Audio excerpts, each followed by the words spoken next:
The only sort of parenthetical that I'll add to that is it doesn't have to just be, hey, I got an A, or hey, this other one that you have. In fact, one of the things we'll talk about this year is choices of an empowered person. I'm a wanderer usually, so now I have more? Right here. Choices of an empowered person. So one of those choices, many of those choices, have to do with this accepting things as they are, allowing these to be exactly good, bad, or indifferent a lot of times. And so one of the things we can think of, or we can talk about if you'd like, do the three, I have a success to share, is a step forward. It doesn't have to be, I got it. It can be that you sort of discovered that there's something else you might be able to try. And that's a step forward. Because as we've been taught, as Class 14 and I have been talking about, it's about that incremental learning and growth over time that makes the difference. Okay? So we'll work on that, and then we'll mix you up a little bit and let you talk about college success. And at the end, we'll break your groups in Class 14. You will work with mentors on your self-assessments and everybody else. We're going to talk about it's not just enough to get A's, right, or to do well in the classroom. Because your ultimate goal is beyond that. Your ultimate goal has to do with not only your learning in your growth, right, but also your career outcomes, your professional career outcomes you're interested in, graduate school outcomes you're interested in. And there's a lot of stuff that you want to be working on while you're also doing well in the classroom to get there. And so Michelle and Marcus Hatcher here are going to facilitate that conversation. Okay? That's what we'll be about, and then we'll do a quick closing, and then we'll let you start your weekend. All right? So who wants to? So we'll do this challenge by choice here, right? Who wants to start in terms of a success that they want to share or a step forward? And for the purpose of our videotaping, we'll give you a microphone. Hang on a second.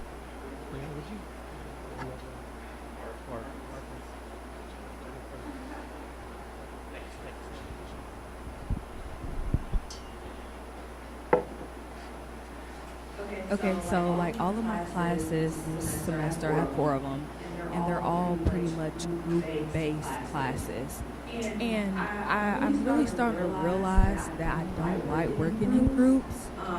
It's really hard for me to trust someone else with, my grade, and I take that very serious.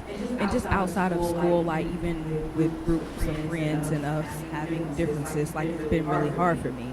So I've really realized that you just have to accept it, and it may not be the best of things, but I really realized that I don't like working in groups, but I just have to deal with it and stay positive about it. And so I don't know, it's just kind of an eye-opener for me this semester. Like, I've been doing it, but actually having to do it.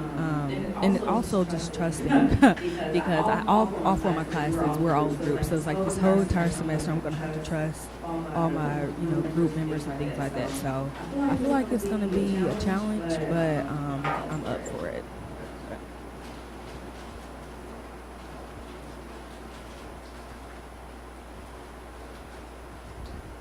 Okay. Hi, I'm Tasha, everyone. To add to that, Jennifer, I went to the day seminar they had for food vendors. And then on the other side, they had like all the IT stuff for school. So the project, UIT's now, something about, there's something that you can do now that, like a U-box thing or whatever, and they've updated it, so now, because I was talking about the project as well, and he said, so every time you submit it on there, like, you get credit for that, like, Jennifer submitted this at the top. That way, you got people who are stacking in your group, look at the rest, they didn't submit anything, or they did last minute, so it's a date time.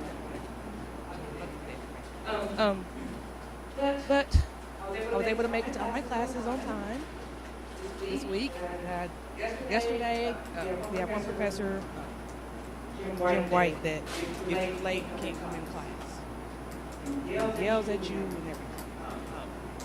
So I made a effort to get here extra early. Had breakfast, went to class, sat down, ate my breakfast before class started. I'm sitting there. 1 minute before 9, the teacher walks in. That's not Jim White. So I said, maybe we have a set today. So I turned to the guy next to me. I said, what class is this? He said, public safety. This is the full class. So after I finished my breakfast, sitting there, I was in the wrong class.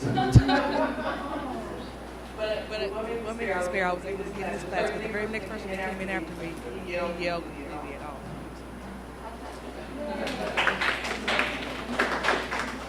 Who's next?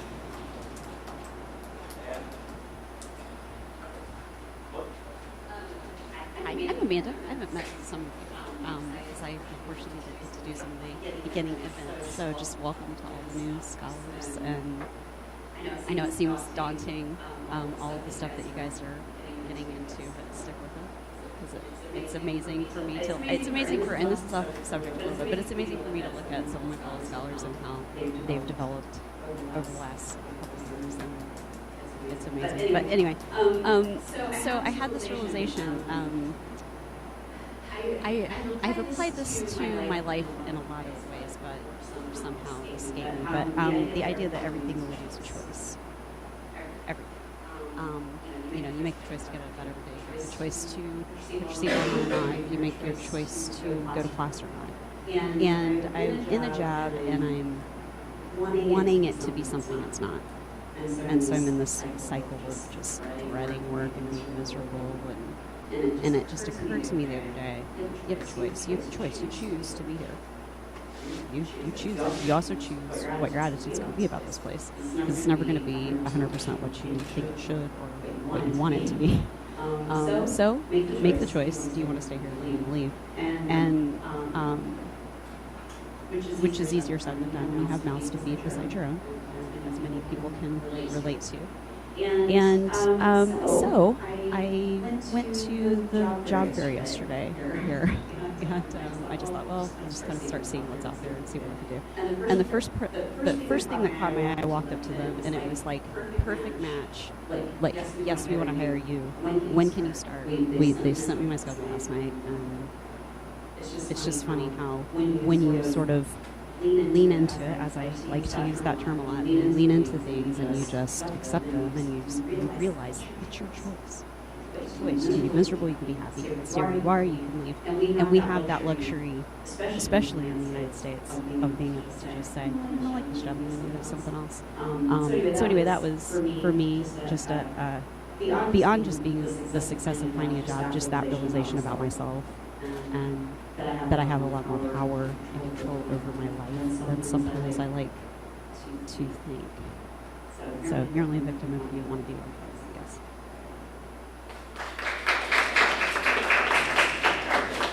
Who's next?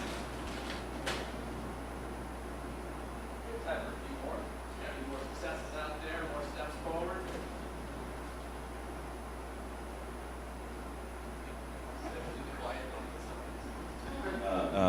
So, I'm Josh. Good to see you. I think I spoke last time. My stepson was coming to live with me. He graduated school. He had a rough last couple of years. He's so he kind of struggled his last couple of years in high school. He almost didn't graduate. And of course, our relationship got severed, not by choice, but. And then when he turned 18, we reconnected because he was old enough to make his own decisions. Talk to whoever he wanted to talk to, and he said he wanted to come back up and stay with him and get started in school. He's a really, really bright student. So he did. He came back up over the summer. Two-bedroom apartment, which is already cramped, but and then that last little month we had to figure out car and work and how he's going to pay for the bill. It's all things that has to happen for us. Who has nothing, Really what he came up here with. So I'm happy to say we worked hard. We found a car. We looked for a long time, and coupled a little bit of my student loan money and this is important. So a little bit of student loan money. He got a little student loan money. Put it together. We got him a really nice 2005 lower miles. Good running car for him, so he can get to and from school. Financial strictly for him, he had to go through his mother, and that's something we didn't have access to. So to kind of jump through some hoops. It's a Pell Grant. Paid for all his stuff, bought his books, got himself a little laptop, got insurance on his car, everything like that. And I'm happy to say that it started last week. He came home and asked him how his first day was. He was on his phone talking to his girlfriend. So he went to his room for a while. Finishes that. Came back. But I knew he's taught. You could tell he was excited about it. He came out and I asked him how his first day of school was. And he had the biggest smile on his face when he started telling me about his school. And so I think over the whole adversity and overcoming everything, especially my scholars that have been through this for the last couple of years, and everything that I've been through with that, it was one of the brightest moments that I've had over a couple of years. And then not to mention the connections that we've made through there. The lady over there that I just happen to know that I talked to her, and we got a workstation that she was here. So he's on campus, he works on campus. His life is probably 180 degrees from our class about a year ago or so. So that was a bonus. It's exciting to watch somebody come up through and kind of gives you some more energy, some drive to continue to do what you're doing when you see the fire and the energy coming from somebody else that you kind of brought along. But my school's fine. Stressful, but. Thank you, Josh.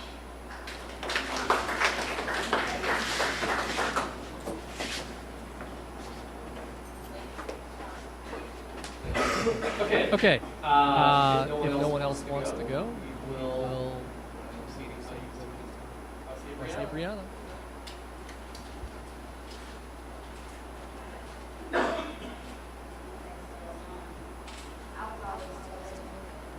was always told that I could be worse than I assassinated. This past summer, I just watched my dad and stuff was inspiring. It speaks to me from that.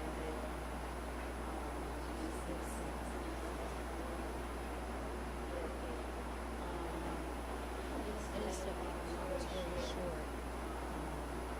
Became a child.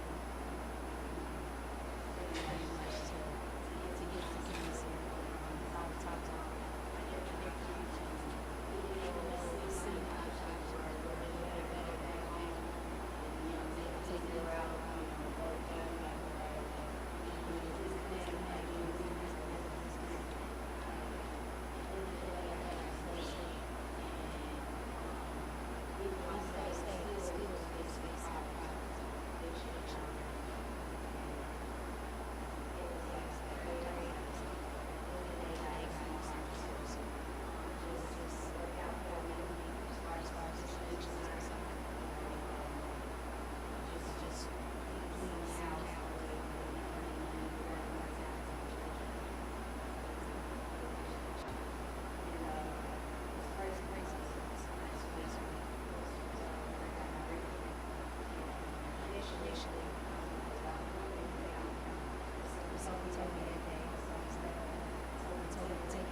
Garman, who is our president of the United Scholars Leadership Organization. She's going to talk about that organization a little bit. I was actually going to share a success story. Oh, that too. Well, it's kind of not really a success story, not for school, but over the summer I got a promotion. So I work for an airline. I know most of you that don't know me don't know that, but I work at a corporate airline. It's based here in Indy, and I got a promotion. So that was really good because it came with a significant raise that I needed. And I also got elected to be part of the emergency response team, which is something that somebody's to nominate me for. So if any of you are in a crash on any of our planes, I will tell your families. Okay? And SLO, we will be having our meetings after this monthly meeting. So hopefully all of you guys will have a small amount of time to share today to come and kind of go over what our plans are for the school year and things we want to get involved in and ideas that we have for the upcoming year, and share your ideas if you have any. The officers went on a retreat over the a couple weeks ago. We had our day-long retreat where we came up with a bunch of really cool ideas and opportunities and things that we wanted to do and things we were excited about. So after this meeting, we'll be having our meeting. So I expect all of you guys to be there. It'll be upstairs in the Nina Lounge. And anything else?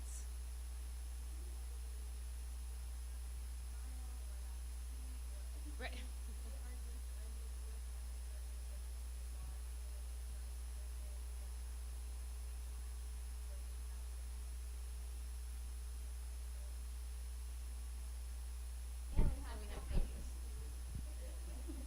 And real quick, the leadership organization helps us in what ways? We are kind of in charge of the holiday party, so that's something obviously that we'll be doing again this year. We're actually going to do it in the evening this year instead of during the day like we did last year and the year before, so we'll be able to bring our kids and stuff, but we'll talk more about that probably whenever we get closer to that time. We're also in charge of the St. Mary's project, I guess you can call it. So that's something that we do. We're also here to kind of just serve as a way that we can all kind of get together and encourage each other and like volunteer for other things, you know, do our volunteering, obviously, help with the cultural events, pretty much just be a form of leadership within the community, within the NINA community. And that's something that you guys can participate in. Like Laura was saying, off and on, you can come to some meetings. You don't have to come to all of them. It's not mandatory, but we would love to see your faces. So, Wonderful. Any other Thank questions? you, Nicole. Any questions for NSLO? Okay. All right, so moving on. Everybody stand up for a second. I'm doing this on the fly, but I feel like we need a little energy. Okay? Does anybody do yoga here? Okay. Who knows the sun salutation? Anybody know the sun salutation? It kind of works like this. I'm not a big yoga person, but we're all going to do it real quick, okay? So you start kind of bent down like this a little bit, and then you bring your arms up, and then on your tippy toes you reach for the sky. Okay, and then hold that, hold it, reach for the sky, and then back down like this. Okay, one more time. Let's do that one more time. Ready? Down, bring it up, tippy toes, reach for the sky, reach. Breathe, back down. Okay, we feel a little bit better now? Good. That puts us in the right state of mind, I think. Hold on, I've got two things going on here. That puts us in the right state of mind to talk about, and Amanda, you did a wonderful introduction, honestly, what our theme is for the year. So everybody got a little handout here, and I'm going to put it on the screen because Sylvia's looking at me like, okay.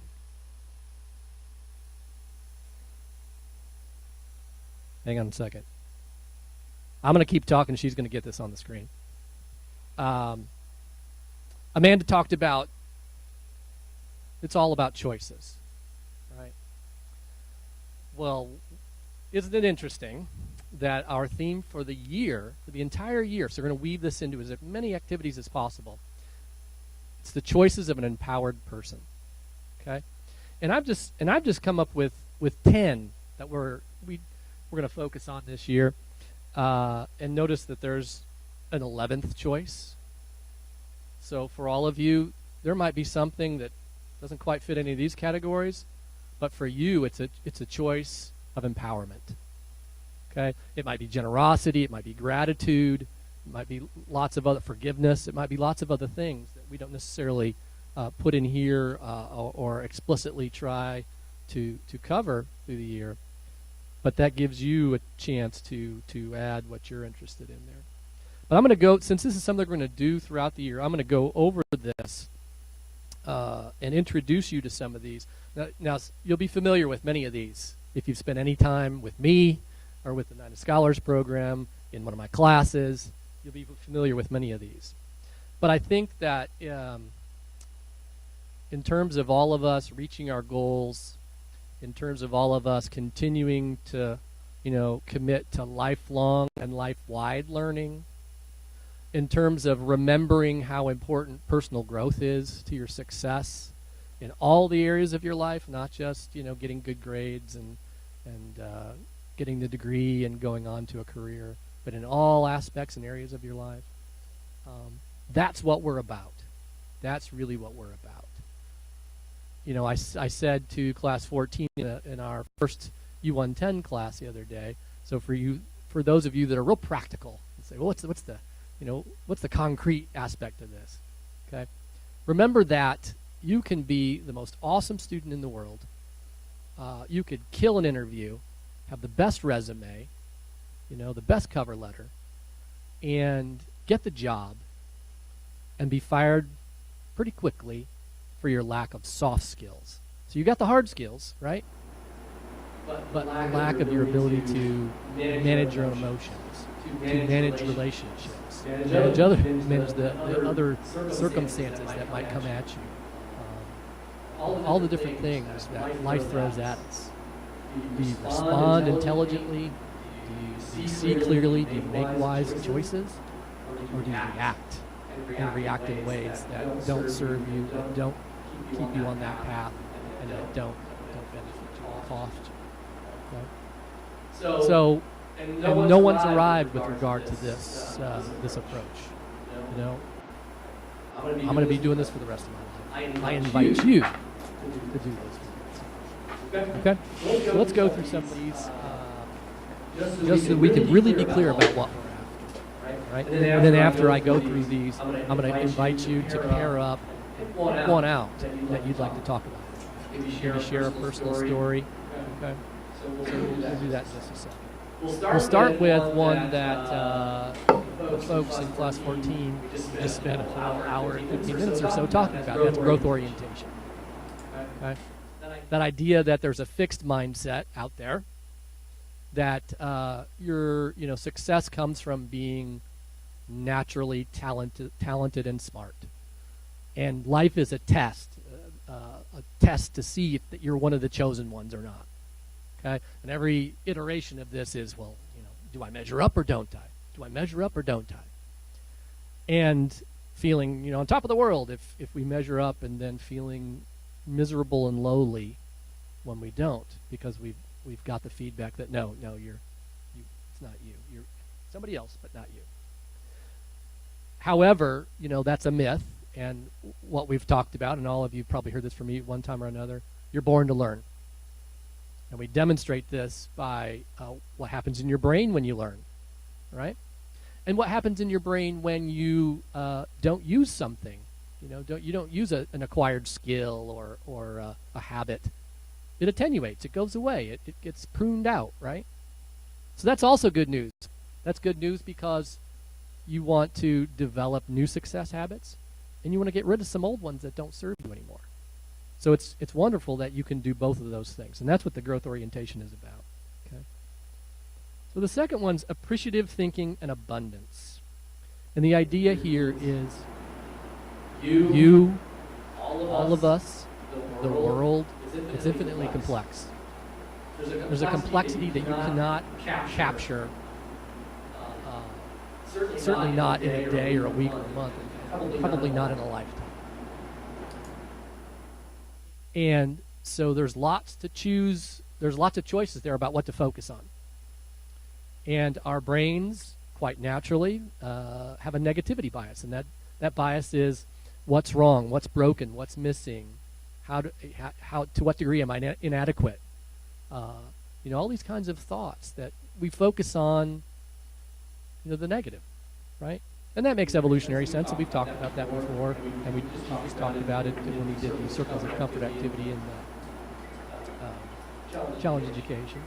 However, we have a choice, right? We can choose. We can say, "Oh, here goes that negative brain again, monkey mind again." And you say, "You got self-awareness to catch that, recognize, rotate your focus and what you pay attention to things like it's right here." Abundance, joy, goodness, wisdom, generosity, compassion, possibility. Your strengths, your values, your passions, your sense of purpose. Seeing these things in other people. And it turns out, go back to the growth orientation, you can build a habit of doing this for yourself and for others. And then it happens quite naturally. And you can catch yourself, being negative again, or seeing what's wrong with something, or being the complainer, and that sort of thing. But you can develop this habit. And that's something we'll be working on. Okay. So this next one, the third one, is really almost the foundation for all the others. And that's because I keep talking about recognizing, being aware, being conscious, making choices. Well, you're not making choices, right, if you're not aware. You're reacting. And boy, do we all... So again, we're not splitting this into you're bad if you do this and you're good if you do that. No, this is just about being human, and this is what we do. And the wonderful thing is we have the capacity to change it, to develop it. We can develop... actually, I would even describe it as developing a habit. I would say, and I'm not the only person that talks this way, but I would say it's reconnecting with this capacity you had when you were born. And I can prove it too. How many of you remember playing as a kid and just staring at a leaf or a blade of grass and being lost in that moment? Or the clouds, or whatever the case may be. Anybody not have that experience? Everybody who's had that experience. That was awareness. That was mindfulness. You were in that moment. You weren't lamenting something about the past or feeling like, is that going to cause me problems? You weren't worried about the future or having anxiety or about something or about how somebody was going to feel or respond to you. You were just in that moment. And that's what self-awareness is. You already have it. It's just a matter of, to what degree can I reconnect with that over and over and over again so that I give myself a chance. And I love this Viktor Frankl quote, between stimulus and response, there's a space. So those of you who take basic psychology, intro to psychology, right? Stimulus, response. You get triggered, and you respond. You burnt your hand as a kid on the stove, so you see a stove, you remember the pain right away. Stove's bad, right? Hot stove's bad. Stimulus, response. Okay? It's a good thing if there's a hot stove. Not such a good thing sometimes because it doesn't serve you if those dangers that you're concerned about aren't as real as you thought, or they're not as present in your life as they used to be. Okay? Self-awareness, that's going to be a really important one. These are all interrelated. Curiosity and openness. Okay? I'll describe this one real quickly just academically, but it also has some important impacts on these other areas. But academically, curiosity. Okay? Do you go into class saying, well, I already know what I need to know, or I just need to memorize what's being presented? Or are you able to suspend your disbelief, suspend your judgment? Because you get taught critical thinking in college, right? Isn't that a lot of what we hear about critical thinking? That's wonderful, but there's this balance to be struck with critical thinking, and it's called curiosity. It's called openness. It's called, let me suspend my disbelief and my judgment long enough to give this new idea a chance. Let me put that disbelief in a jar, put the lid on, put it up on the shelf, and explore, adventure, empathize, take on. Let me see what this is all about. Because think of the difference. If it's automatic judgment, it's, oh, that doesn't fit, so let me get rid of it. Or let me not even consider that option. Okay? You've already got your mind made up. Okay, so what's learning then? If you already have your mind made up, what's learning? And are you really here just to memorize? I mean, I would suggest that you can enhance your college experience and all your learning experiences by practicing that curiosity and openness. And that's important to this next one, non-judging. And you got to start with yourself on this one. Okay, and then you can extend this to other people. But this idea that in this moment, just like with that blade of grass or that leaf or the clouds, you can just be there with yourself and not be so darn nitpicky critical, right? Think you can come up with a long list of all the things that you've either been socialized to believe aren't okay about you, or the things that you just sort of nitpick on yourself aren't okay about you, or some combination of the two. And the degree to which we limit ourselves because that's quite natural. I mean, that's what the brain does. It puts things in categories, boxes, labels. That's how we understand that the durable category of this is a table. I might see a round one and still a table, So the brain is wonderful. It's able to do that. But unfortunately, we develop this autopilot habit of doing it to everything all the time, and forgetting that the label is just a way to understand it's not the person, it's not you, it's not the person, it's not the experience. There's much, much, much more to it. So we can drop the labels. Those of you that have done Inside Out with me, is anybody here that's left that's done Inside Out? Shadia, you have. Marcus, Amanda, Jennifer. A few of you have. Okay, Inside Out, we did that with folks coming out of prison. And I think, you guys can tell me, but I think the biggest takeaway was, wow, we have so much more in common than we thought. And once we dropped the labels about each other, scary prison guy and snooty college student, we recognize that, and we're able to really have some wonderful experiences and learn a whole lot together. Learn from each other more than anything. Okay, so moving on. Letting go. Amanda, you talked about this, right? I'll talk about, so again, we're going to get into this in more depth throughout the year, but in this case, let's talk about it academically in some sense, or in terms of your goals, okay? What you hear all the time is pursue your goals, and our mentoring methodology is all based on goal pursuit, right? But what's balanced with that is allowing things to unfold. Because guess what? Do you have levers and controls for absolutely everything? Boy, we learned that lesson very early. You get smacked in the head a million times, right, that you don't have control. So there's this wonderful skill of being able to both at the same time, I mean simultaneously, take personal responsibility for your outcomes, your thoughts, your feelings, your behaviors, and all that good stuff. And move what you can move, change what you can change, but learn to let go and let be, and recognize that circumstances are relatively neutral. At least that's the best way forward, is to look at it that way. Okay, and we can let go of some of those stories of I am or I should be. Those are some good things to let go of. Healthy and conscious communication, we're going to do an entire all scholars meeting on this. We're inviting someone from counseling and psychological services to talk to us about this. But just real quickly, we're going to be talking about unhooking from unhealthy drama. Unhealthy drama, a real quick example is in middle school. My daughter's in 9th grade now, but still sort of the same issues going on. You've got, I'm the victim because somebody's being mean to me, right? And boy, can kids at that age be very mean, because they think the labels are real. That's who you are. The label, that's who you are. They haven't, intellectually, in terms of intellectual maturity, they're not there yet to say, Well, there's a difference between the label and the complex human being. You know, you can't get a 13-year-old to think that way usually. So it's a matter of,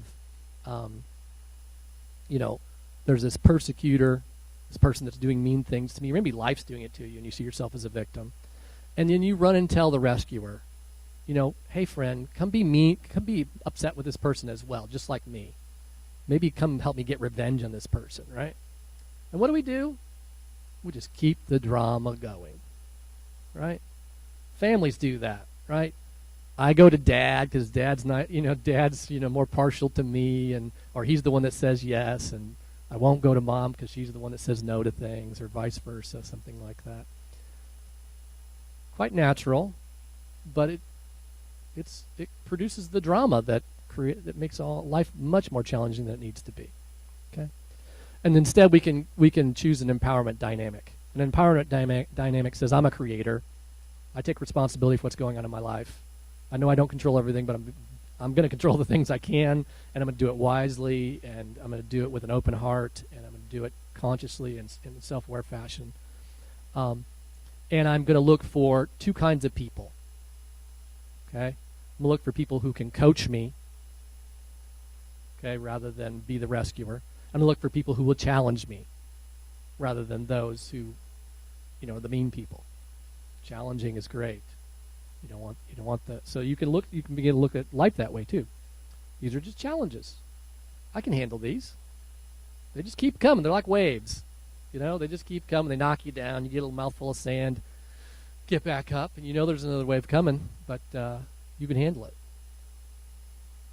You really do. You spend a lot of time on this stuff. You can learn to surf. How's that?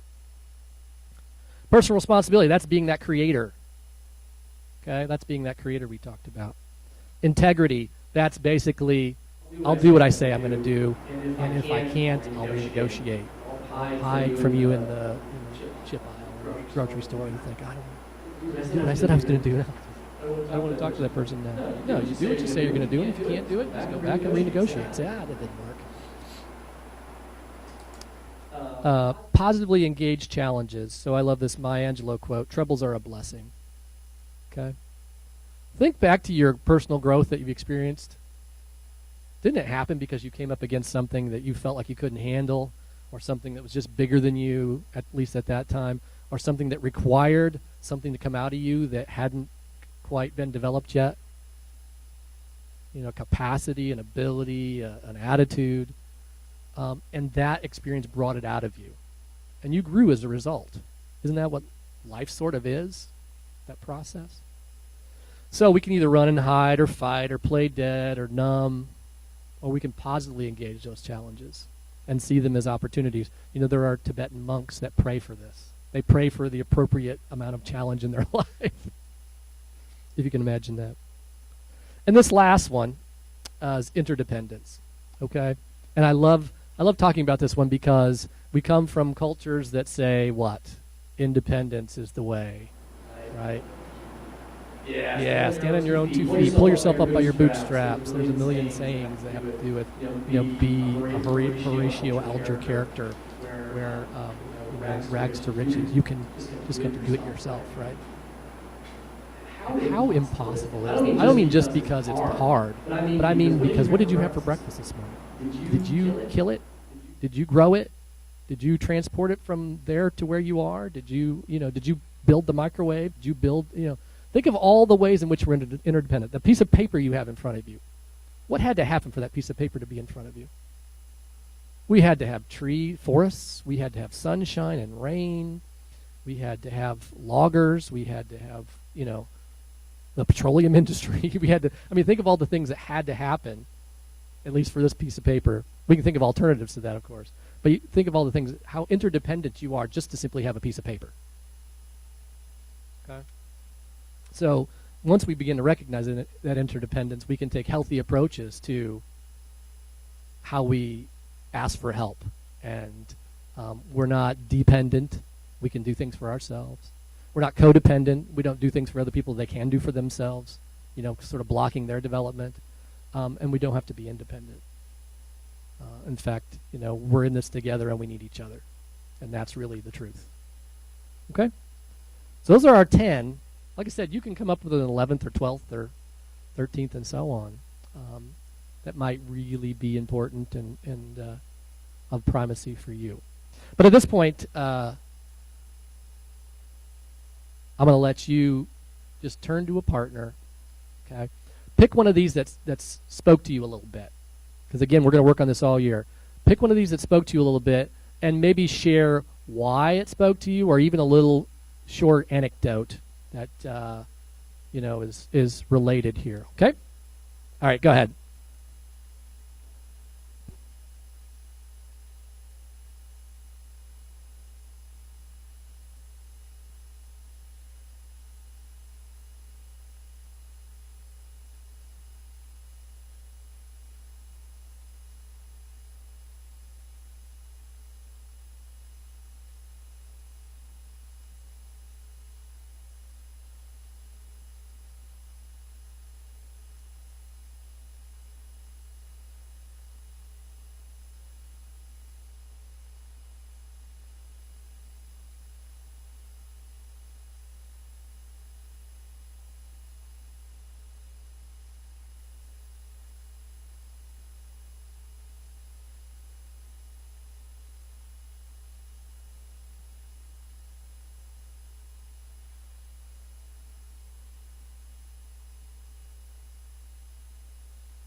Okay. All right. Let's come back together real quick here. Okay. So I want to hear from some of you about your conversations. I'm very intrigued. I heard some interesting things about some of these that really spoke to you. So who'd like to share? Okay, let's start with Shadia in the back here. And I'm going to give Rhonda the microphone. Okay. Can y'all hear me? Good, because y'all know I like to be heard. No, I'm just playing.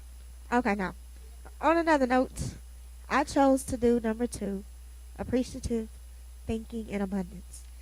Because personally, I struggle with my situation and not feeling accepted. But it's me. It's not you all. It's me. I have issues. So anyway, so I feel like I can be a negative person when it comes to myself. And have you ever heard the saying, you need to get out of your own way? I personally I'm always in my own way. It's not my mother. It's not other people. A lot of people will embrace me. And sometimes I'm a little apprehensive because it's like, I don't think I can do that. Or I don't feel right doing it. You know, I'm paralyzed. I can't do it. So sometimes I just feel out of place. So I really struggle. And it says right here, it says, but negativity bias keeps us locked onto what's wrong. I always struggle with what's wrong. I'm paralyzed. When am I going to get out this chair? I'm tired of it. What's broken? Of course, my heart is broken because I think about it all the time. It's like a reality every day for me. And then basically what's missing. And I always feel like what's missing is my life. And my life is the ability to walk like everybody else. So I'm trying to find the good in my situation. But it's a struggle. And I don't think I cling to anything because I have attachment issues. I don't want to be attached to anything because I hate the fact that I was attached to my ventilator for 9 years. I've been in a chair for 9 years, so I don't like having to be attached. I'm done, Charlie. You do cling to one thing. Cute outfits. Yes. See, I know you. Okay, who else? Brianna.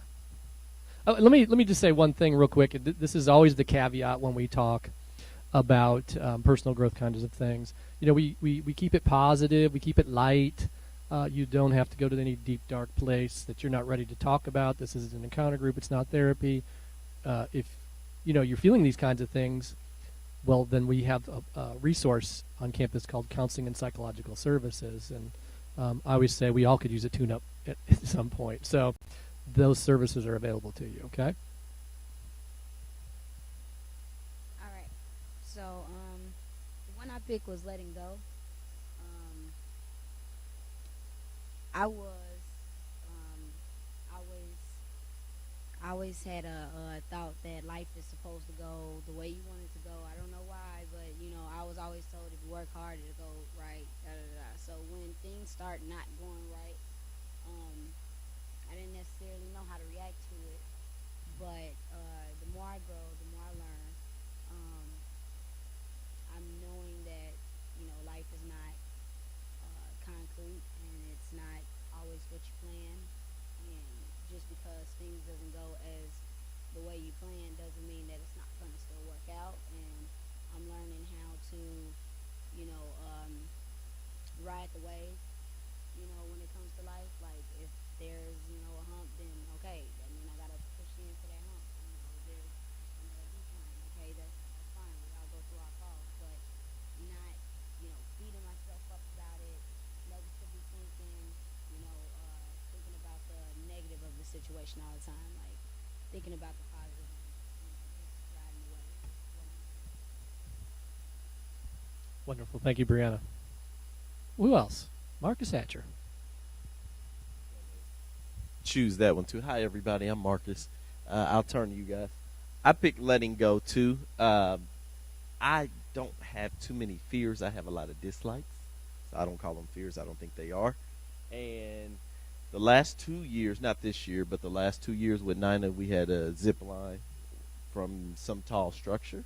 I dislike heights. And I've come to find out it's not heights that I dislike the control. Because I can get in an airplane, I can get on a roller coaster, but like if I get on a roof and I have to step on the ladder, like I dislike it. So while you're going up this zip line thing, the first year I did it, it was just like, this ain't going to be cool, but I'm going to do it. Because it's the last thing we did. And Michael Rice, he was a scholar that's gone on and graduated. He shared with me, no, he was second year. First year was like, you got to leave something up there. So I let go and I left worrying. I was like, oh, yeah, I got it. And then you just fall. And I was like, oh, I did it. Next year I was like, it's going to get better. And I was coming in as a mentor. And my mentee, one of them was with me. And we were doing it together. And I'm like, I'm as nervous as her, but I can't put on. And that time I left. My father was sick at that time, so understand what you're going through. I left his sickness up there and went off. He passed in September, but leaving it up there really helped me get through that process. And while we were doing this activity with Jennifer, I literally got a text from somebody that tried to put something on me. And I just texted them back, and I was like, thank you for letting me know. But you need to handle it how you need to handle it. I'm not taking it. And then I have little ones. I have a 4-year-old. And that Frozen movie, Let It Go, that's all I kept hearing when you said, let go. Because all the little kids, that I know, like that song. So I will say this, in this scholarship and working together, really, really, for our new scholars, sorry, I went a little further, Charlotte. But with the new scholars, really lean on your group and get to know. And for people, I didn't come from Ivy Tech, so I didn't know what Nina was. I just was like, they used to write the paper for the Star. If you're a new scholar and you don't know what the system is, really get to know your class and your cohort and get to know people. Be able to open up a little bit, and it'll take you very far. So I'll let go. Okay, one more. Then we're going to go on to our next activity. One more. Somebody got 10 to choose from. Okay, so the one I chose was the first one, growth orientation. And this really stuck out to me just because I reflect on my entire college experience and how my first year I just kind of stayed to myself, and I was okay with staying in my comfort zone. But when I started challenging myself and knowing, or started thinking even though I feel like I'm not capable of it, if I push myself, I will be. And by doing that, I've grown so much, and I feel like that's when people do grow the most, is when you push yourself to do things that you think that you can't, or you think, well, someone else is better at it than me, so let them go ahead and do it. So just coming up on my senior year, wow, I feel so old.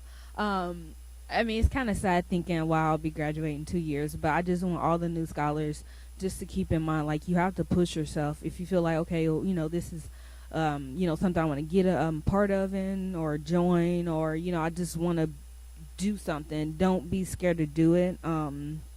It's all about growing. Even if you don't know something, you're able to learn it. So I mean, everyone, nobody's born knowing how to do math. You learn it. So if you feel like there's something that I don't know, reach out, push yourself to learn it.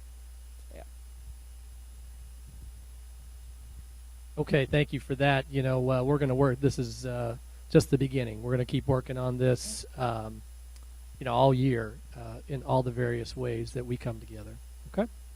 All right. So we're way over time, but we're gonna squeeze in this groups of 5.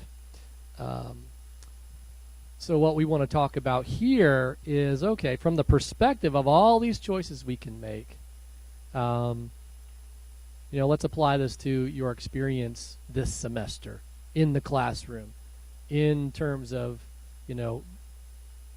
grabbing yourself by the shirt collar and taking yourself to the library or wherever it is that you study well, putting that time in, doing your personal best, and producing those outcomes that you're fully capable of. Okay, and then looking for the challenges and barriers they're gonna come along for sure. Okay.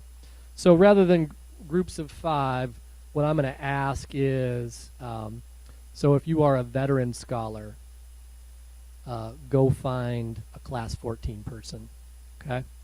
I don't know if that's going to work out number-wise, but we'll just make it. We're gonna allow this to unfold. How's that? Okay. So if you're a veteran scholar, go find somebody from class 14, and then pick one of these. So go through this list of these statements. I don't feel connected. I'm not sure what my weekly or monthly goals are. Go through those statements. Pick one that you're sort of feeling a little bit, maybe a lot. Okay, or you anticipate might be a concern, and talk about it with the veteran mentor, veteran students. Raise your hand if you're from class 14. Does everybody have somebody? Everybody needs somebody.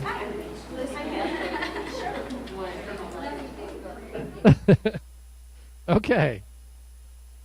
All right.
Okay.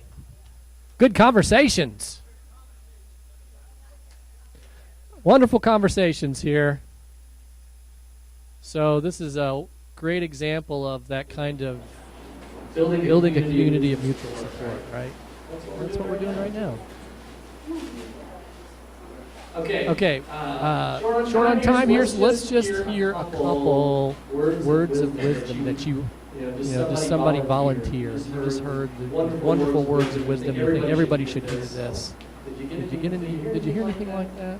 Kathy did. You're on camera. We were having a conversation about getting up in the morning. We love hitting the snooze button, just, that 5 more minutes. And really and truly, I had somebody tell me this a few years ago. Are you getting any extra sleep hitting the snooze button? You're really not. You're not really actually sleeping. So just get out of bed and go. It's one of those things, it takes time to learn this, and I still struggle with it sometimes. But it's so much easier in the morning because instead of running a half an hour late because you put the snooze button 5 or 6 times, you just get up and go, and your mornings run so much smoother, and you wake up faster. Yeah, that's wonderful. You can also develop a mantra that you say to yourself, or just a saying that you say to yourself. When you're groggy-eyed and you just turn the alarm off or try to hit snooze. One that I love, that's not mine, I'm trying to remember where I got it, but you kind of just say, I get another 24 hours. Because that 24 hours isn't guaranteed to you. So I just say, hey, I got another 24 hours, How am I going to use this? How am I going to use this precious time? And so I say that to myself a lot more. Okay. One more. How many words of wisdom that just feel like we're here to share with everybody? Make anything like that? No? Sure, you learned lots of interesting things about each other, didn't you? Okay. All right, well, in the interest of ending on time here, we've got a couple more things to do. What I would like for you to do is, let's see, Class 14 and our mentors, come on over here. And everybody else, you're going to meet with, there he is. I was like, where's Marcus? Marcus and Michelle, and they're going to facilitate a conversation about that career stuff, that graduate school stuff. We want you to have that in your mind as you move forward, okay? I know it's early in the semester. We just got started, but